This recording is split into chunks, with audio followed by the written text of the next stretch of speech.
Namaskar to all of you. Thank you for the beautiful songs. This is a series on Sri Aurobindo's book, Synthesis of Yoga. And during this series of talks, we have completed the section on Karma Yoga or Yoga of Divine Works. And in the last talk on the book Synthesis of Yoga, we initiated the exploration on the path of Jnana Yoga, Yoga of integral knowledge. And in the first chapter in this section, Sri Aurobindo initiates this exploration with the chapter called Object of Knowledge, where he talks about that very often as human beings we feel that it is the intellect or the buddhi in us which is the master or the leader of our outer journey and also our sadhana. But that may not be the truth, and Sri Aurobindo expresses it as the intellect might just be a scout. The actual leader of our march in our sadhana is tapas shakti, or a deep inmost will within us, which may be veiled to us, but it is this deep inmost will which drives everything in us. It is this deep inmost will which molds our intellect into its intellectual preferences. I like this, I do not like this. It is this deep inmost will which creates those cravings in the heart, whether it is an aspiration for the divine or an outer craving. And it is this deep inmost will which drives our day-to-day action. And so he points out that the path of Jnana Yoga is actually the discovery of this deep inmost will. And this is very important to understand at the outset, because very often Jnana Yoga is interpreted as a path which is about dhyan, dharana, samadhi and discovery of that absolute divine. In the answering of the question, who am I? One discovers that meditative silence, that form of divine which is absolute, nihil, beyond this universe. And Jnana Yoga becomes a way to be one with that absolute form of the divine. And in process, very often, it takes us away from the world of action, from the field of action. Whereas here, Sri Aurobindo points out that the true purpose of Jnana Yoga is to discover that deep inmost will within us, which takes us not just towards, because this deep inmost will also opens up to that supreme, absolute, universal divine beyond this universe also, but it also keeps us in the field of action and takes us towards liberative action in the present moment. So it is a synthesis of both that supreme, absolute, transcendent divine and the field of action. And that is the true purpose of Jnana Yoga, which needs to be clear to every sadhak before we think or talk or reflect upon the journey of Jnana Yoga. The next question in front of the sadhak is that how does one open up to this deep inmost will? What is this deep inmost will and how does one open up to it? Is it something which happens like a flash that one day we are suddenly enlightened in our spirit? Or it is something which goes through little steps of evolution or little gradations. And this is what this chapter is about, which is called as the status of knowledge, or one may say the various stages of knowledge. And if we look at these different stages of knowledge, it can be looked at like a ladder of ascension, where we move from the lowermost to the highest knowledge, or it can be looked at in terms of progressive depths of knowledge, where deeper doors of knowledge open up to us. Or it can also be looked at like a spiral, where we start from the lowermost and the most contracted and outermost view of things, to going deeper and higher, and in process also expanding in our consciousness. So it may be also looked the stages of knowledge as climbing up a spiral of consciousness. And the outermost and the lowermost layer of this spiral in knowledge is how we normally process knowledge every day in our day-to-day life. Normally, we gather data from our senses, whatever we see, whatever we smell, whatever we hear, and absorb that data, and our intellect or buddhi processes that data, and based on our previous experiences and conditioning, it comes up with certain inferences. And this is something which has been explored in great detail in the field of science, which has created a lot of extensions of our senses in form of telescopes and microscopes to gather a lot more sensory data and bring out a certain inferences or an understanding of how the outer world functions. And this has led to a lot of human development and progress in our outer life.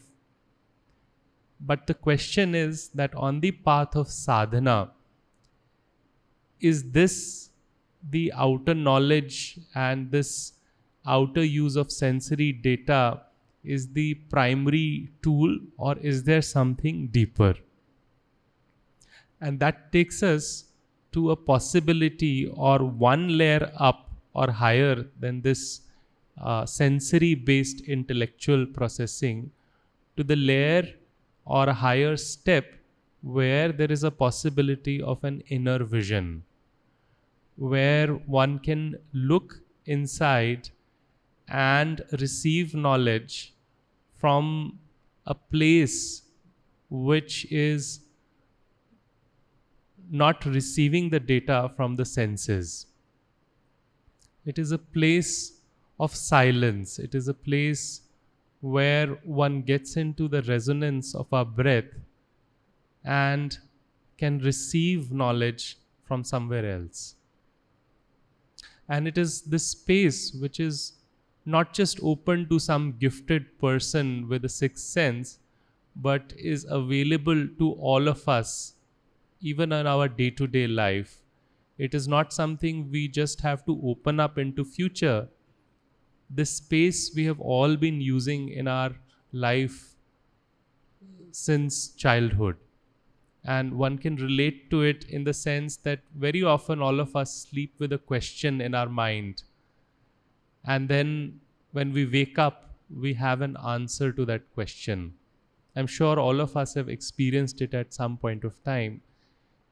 And what really happens is that in that moment of sleep, where there is that deep silence, there is no intellectual processing of that sensory data which is happening, but rather we are receiving an intuitive answer from a space beyond the senses to our questions. So in a way, this inner vision is something we all have a connect to, but it is a question of can we open to it consciously every day and use it as a part of our sadhana and exploration of understanding of this deep inmost will.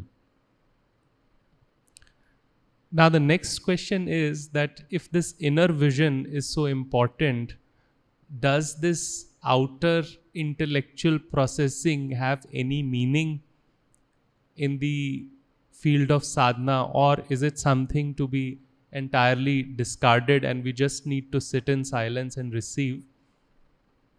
So the answer to this is that this intellect, this deliberation or intellectual discrimination also holds importance. And Sri Aurobindo points out that the role of buddhi or intellect and its processing is not so much in the discovery of the truth, but its role is more in removing difficulties on the path of sadhana. If we look at ourselves here in this moment, typically the paradigm that we hold for ourselves is that I am this body sitting in this room and we are having a conversation and we are all separate beings. And it is on this paradigm that we are normally operating. But with the use of this same buddhi which we are using for science, if we use it to just self-reflect a little bit, even if we try to answer these questions like who am I, it brings out answers like maybe I'm not just this body. Maybe I am something which is beyond this body. Maybe I am something which is one and common to all of us here. Maybe it can help us arrive at conclusions like this body, this mind, these vital forces are in a way a play of the forces of natures at the level of physical plane, at a mental plane. So the same intellect can be put to the use of creating a certain detachment between our mind, body and our self.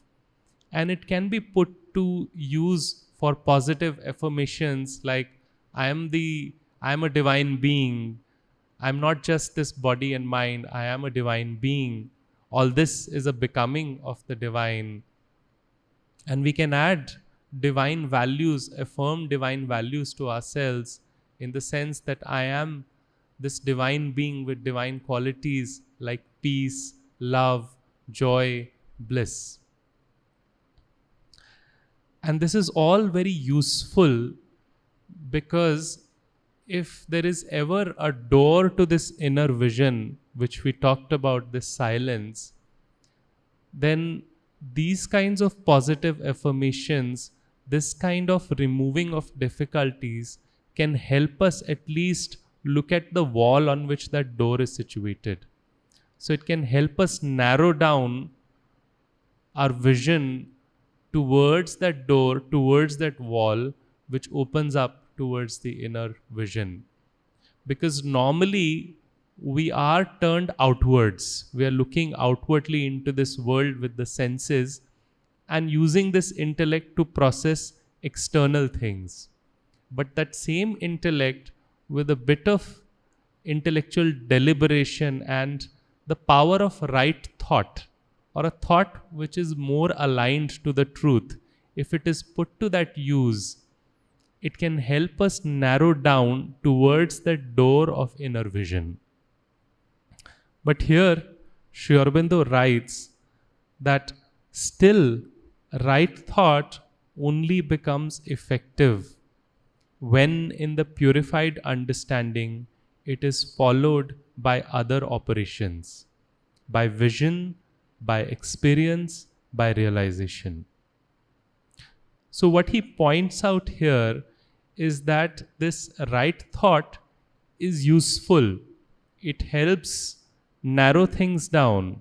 And he uses the word purified understanding. When a sadhak goes through this journey of this intellectual discrimination that maybe I am not this body mind, I am something beyond, I am one with all, it is a kind of a purification of our understanding.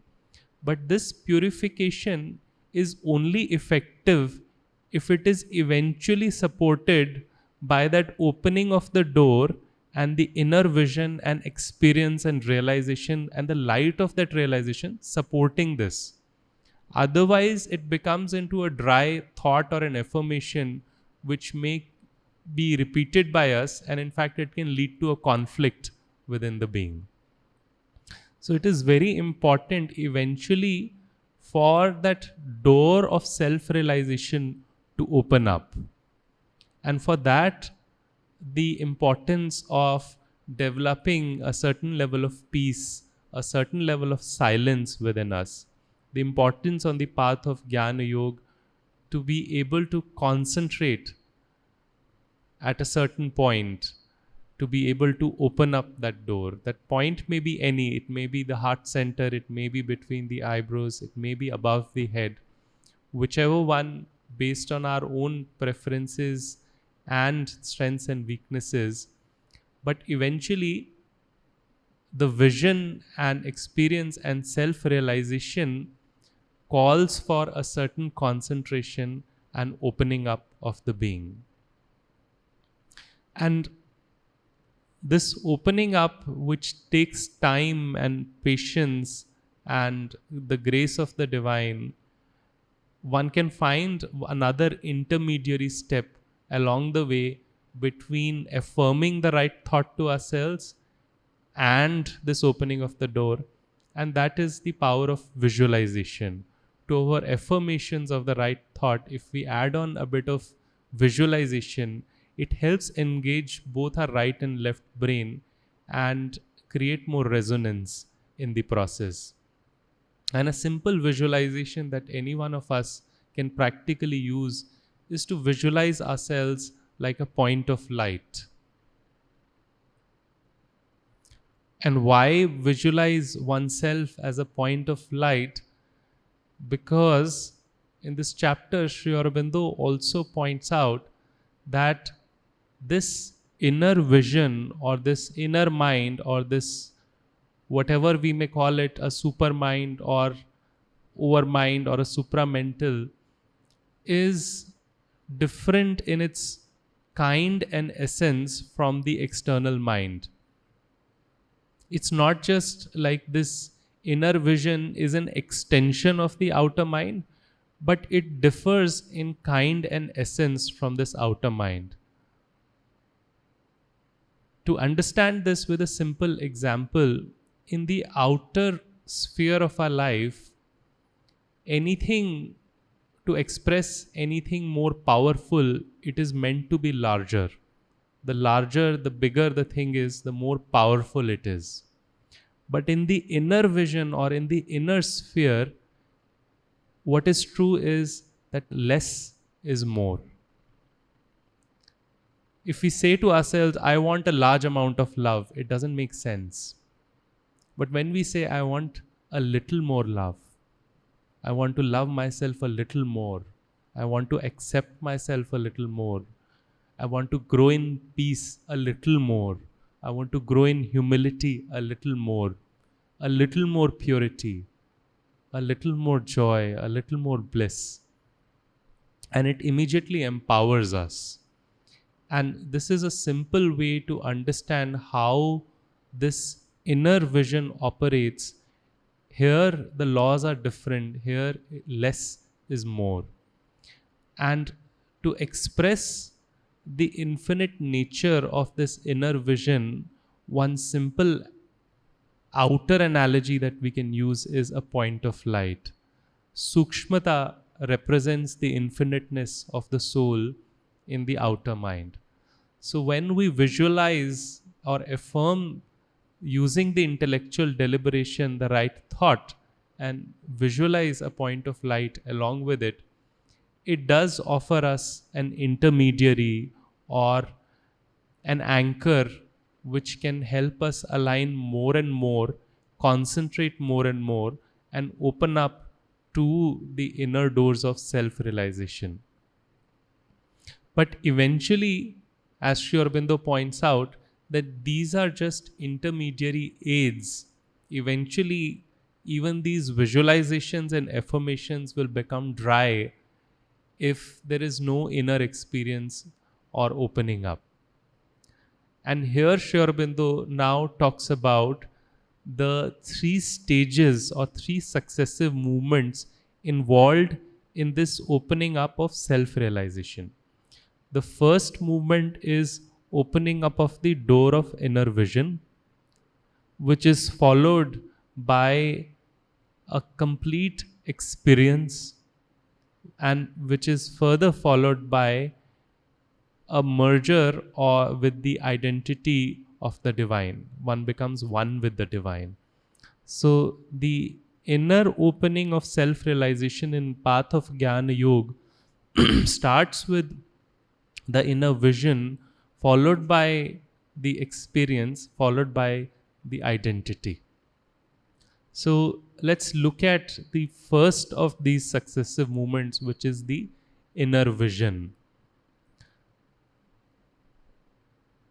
This inner vision, which is revered by the rishis, the Divya Drishti, or whatever name one may call it by, is not just important in looking inwards, but is also helpful in looking at this whole physical world. We can look at what we see outside and inside, and we can classify into pratyaksh. Pratyaksh is the one which is obviously visible to us, and paroksh. Paroksh being what is hidden from us or not so visible to our external senses. One can understand this with an example of a large elephant and a group of people looking at that elephant from different points of views. One person may be looking at the leg of the elephant, another person may be looking at the tail of the elephant, another person at the trunk, another person looking at the big belly of the elephant, another one at the top. So each one of them will have a different point of view, and from a pratyaksh point of view, they will have a very different expression of what this thing they are seeing. But when the inner vision or drishti opens up, then one of the capacity that it brings along is the capacity to look at things as a whole. So the capacity to see the elephant as a whole. And the second thing that starts to happen is to be able to see the various forces at work within that elephant. And thirdly, what starts to happen is to be able to feel and witness the essence of that elephant, and to be able to see the divine presence and the divine consciousness at work within that elephant. So that is the difference that happens between the pratyaksh or the outer vision and the paroksh. Another example to understand this inner vision and how the opening of this inner vision happens is to look at it from the example of medical science.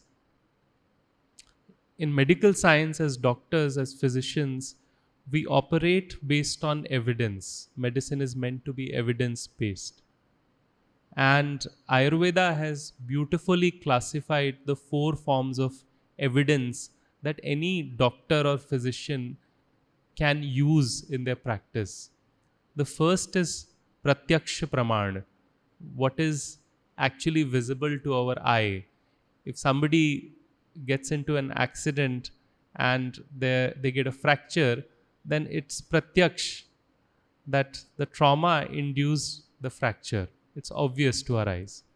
And medical science has really progressed in creating pratyaksha praman by creating the lab investigations, CT scans, MRIs, all these things.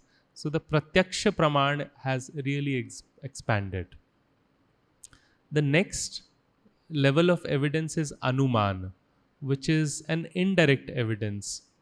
It's the same thing when those 10 people looking at the elephant, if each one of them gets together and starts to draw a picture and work together, they can come up with an approximation of how the elephant may look like.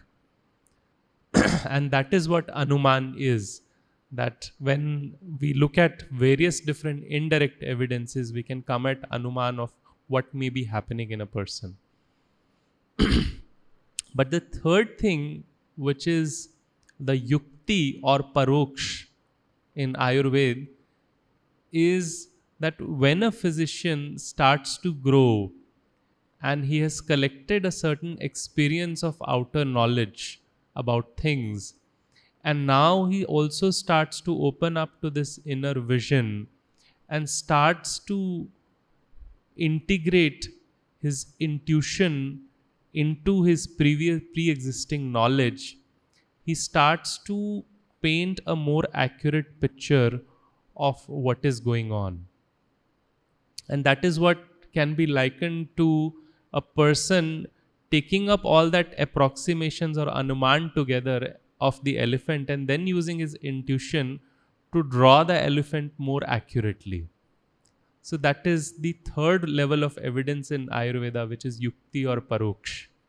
And the fourth level of evidence is aptopdesh, which comes from a siddha purush, a person who is very well established and integrated into this inner vision, into that inner experience, and into an identity with the divine. The words coming out of that individual from that siddha purush can be seen as the most aligned to the truth.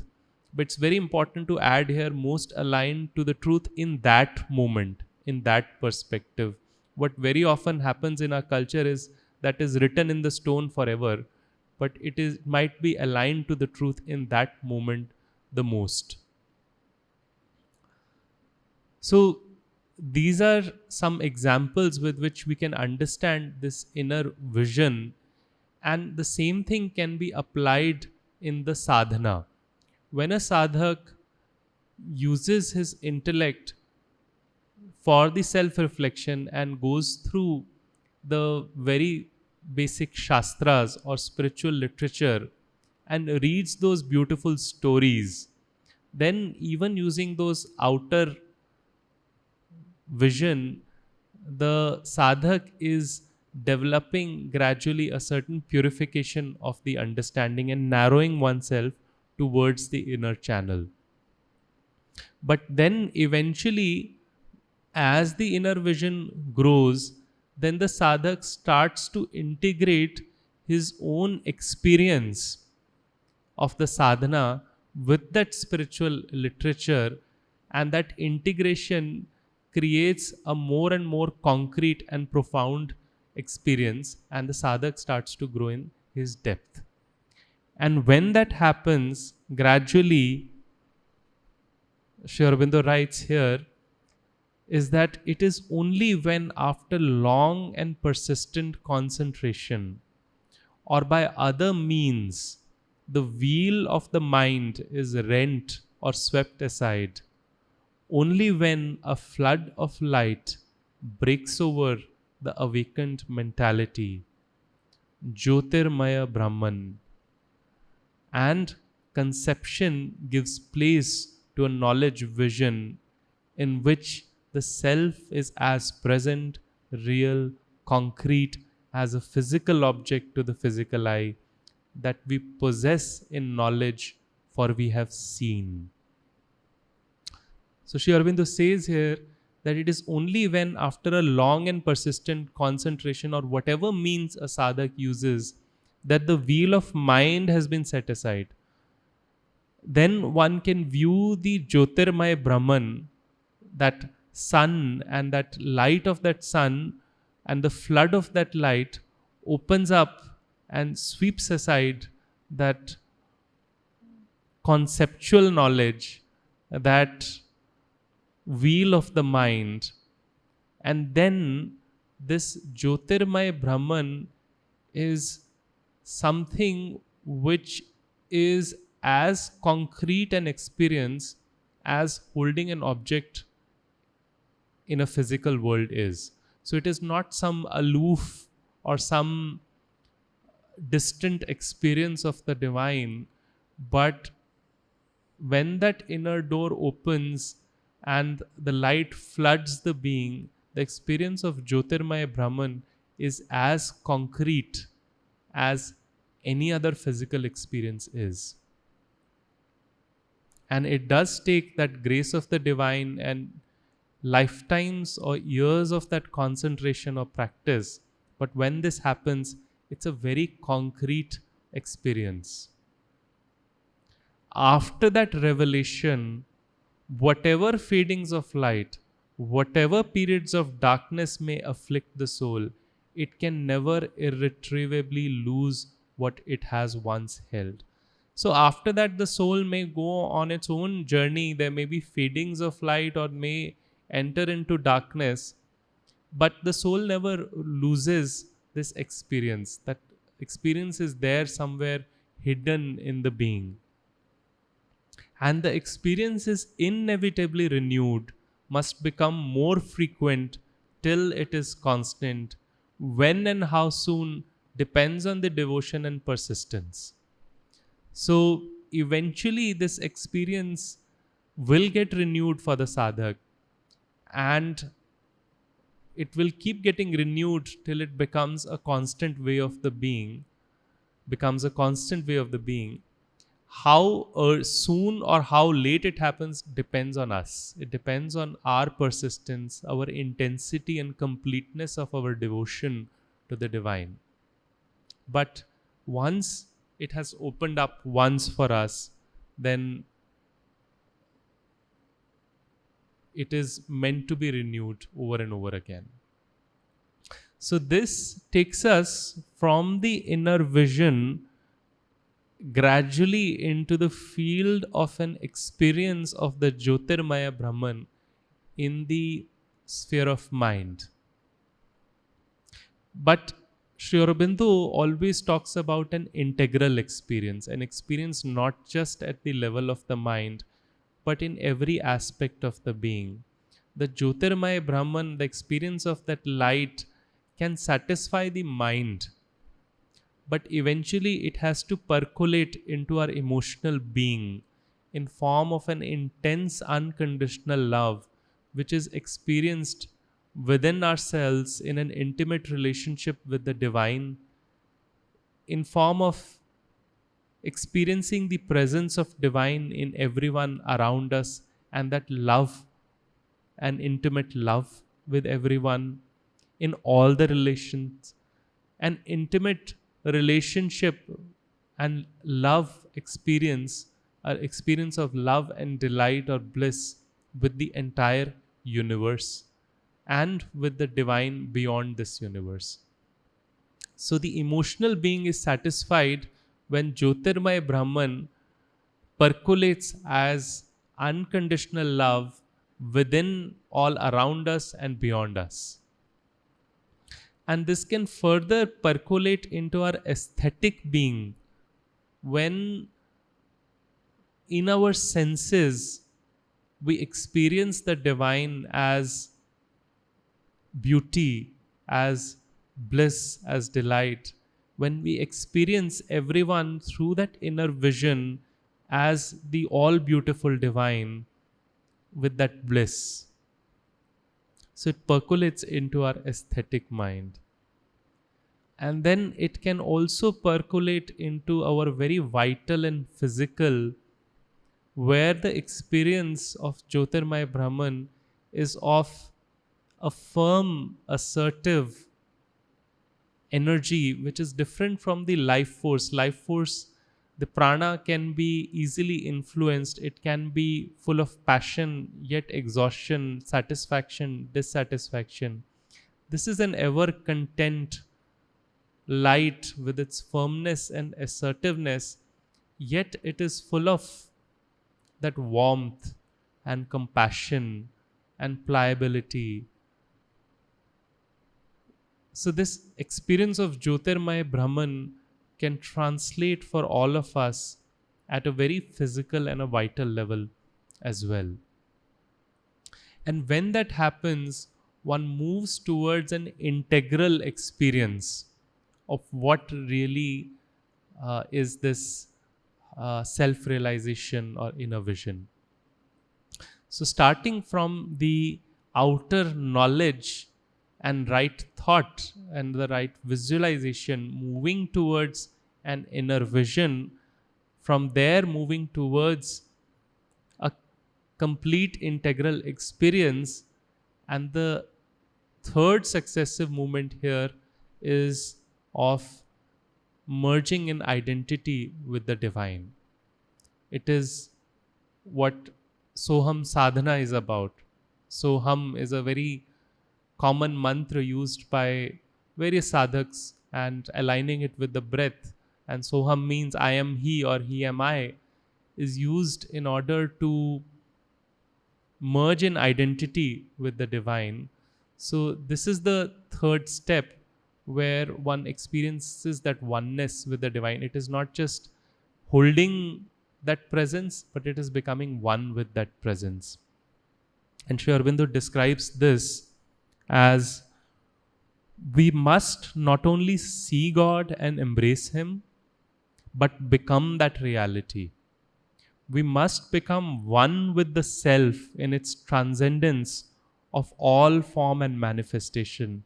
So we must become one with the self in its transcendent form and also in its manifestation. One with it in the infinite existence, consciousness, peace, delight. One with it as the self which is manifest in all existences and becomings. So he talks about becoming one with the divine in its transcendent form, one with the divine in its all existence, everyone around us and all its becomings, and also one with the divine in its form of that deep inmost will or that dynamic consciousness. And Sri Aurobindo here, he always talks about not just one side of the coin, he talks about every aspect of the thing. So here also he talks about it's not the merging of the identity only with the supreme divine, but with the self and all, and with that deep dynamic consciousness within ourselves. So even though a sadhak may start by affirming to oneself that I am this divine being, I am this divine soul, but eventually the journey progresses towards a merging with this supreme divine soul. And at this moment, it would be good to recap on the previous section where Sri Aurobindo talks about Karma Yoga and put the process of Karma Yoga and Jnana Yoga side by side and see how each of them complements each other. So Sri Aurobindo, in a very simple essence, describes the 4 pillars of Karma Yoga in the previous section. The first pillar being self-consecration, or consecrating oneself and every aspect of oneself, physical, vital, sensory, mental, and the buddhi, to that one deep inmost will. The second pillar of Karma Yoga he describes as developing that equality or equanimity in the being as a foundation. And that comes from surrendering the desire for fruit and seeking something deeper and detaching from the outcome. Third pillar of Karma Yoga Sri Aurobindo describes as a complete effacement of the ego, or letting go of the ego, which happens when one surrenders the sense of even the doership of the action, when one sees the divine as the doer in the action. And the fourth is rising above the action of Prakriti and embracing the Shakti through which there can be a transformative action in the Trigunas of the Prakriti. Now, it's good to look at how it relates to the process of Jnana Yoga. In Karma Yoga, if we are consecrating ourselves to that deep inmost will, Jnana Yoga helps us identify and develop a connection with that deep inmost will.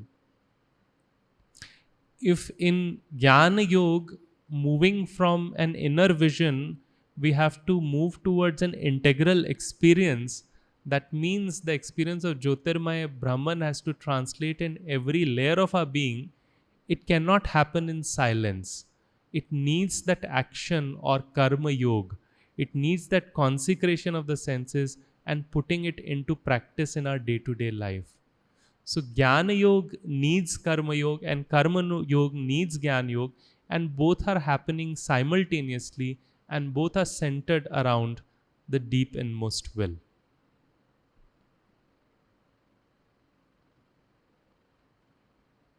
So just to summarize the insights and actionables from what we discussed today, we started with the importance of using that faculty which is most commonly available to us in the here and now, which is our intellect, to at least start to come and arrive at what is the right thought, what is the most aligned to the truth, who am I, and align that in our day to day life. And we can use visualization, something like a point of light, along with it, in order to anchor our mind into this positive truth.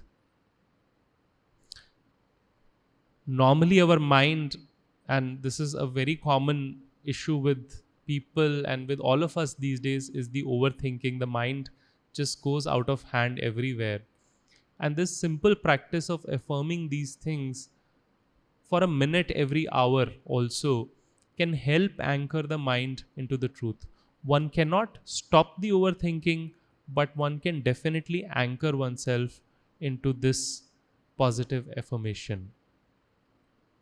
But then the second insight for us is that we need to create a practice for ourselves through which we can move into the space of inner vision. We need to create that aspiration. That aspiration needs to burn in us for a direct experience of the divine, a direct experience of the Jyotirmaya Brahman. And that calls for persistence and practice.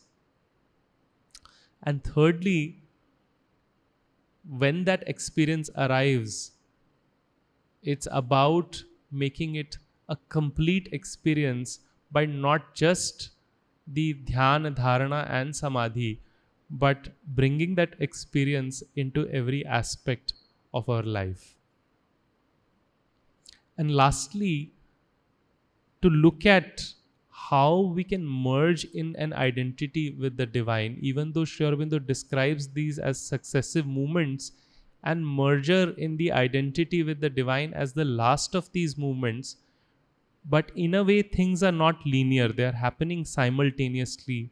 So even a 10-minute meditation eventually culminates into that moment where one feels one with the divine. Or when we are doing our work, when we truly surrender the doership to the divine, there is that experience of mergence with that deep inmost will or that Shakti. So bringing these things as simple practices into our day to day life can help us progress in sadhana.